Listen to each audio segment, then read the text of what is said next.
પેટલાદ તાલુકાના બાંધણી ગામમાં દલિત સમાજને આંબેડકર હોલ માટે ફાળવાયેલી જમીન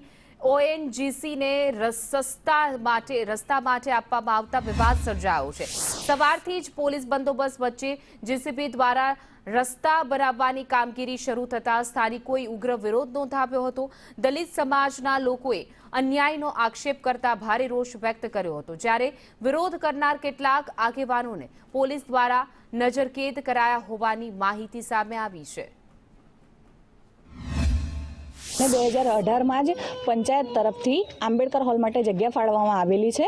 એમાંથી અત્યારે હાલ હવે આટલા બધા રોડ અને સુવિધા હોવા છતાં અમને ફાળવેલી જગ્યામાંથી એ લોકો અમારા સાધન આમ છે તેમ છે એ રીતે બીજા બધા કારણો બતાવી અને ઓએનજીસી વાળા અમારા હોલની ફાળવેલી જગ્યામાંથી વચ્ચેથી રસ્તો કાઢવા માંગે છે। ઓએનજીસી વાળાએ એમનો રસ્તો કાઢવા માટે થઈ અને અમને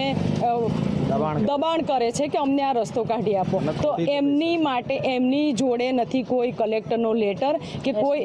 એસડીએમનો ઓર્ડર બી નથી, છતાં પણ એ લોકોએ અમારી જોડે અત્યારે 100 જણના કાફલો લઈને આવેલા અને અમને બધાને પોલીસ અને અમે પોતે પોલીસ પ્રોટેક્શન માંગેલું ત્યારે અમને પોલીસ પ્રોટેક્શન આપેલું નથી અને અમે દલિત છીએ એટલે અમને દબાવવા માટે થઈને આજે એ લોકો કાફલો લઈને આવેલા અને અમને એમ કહે કે અમને આ જમીન ઉપર શું કહેવાય કે રસ્તો કાઢવા દો, તો અમે દલિત છીએ એટલે અમને દબાવવામાં આવે છે।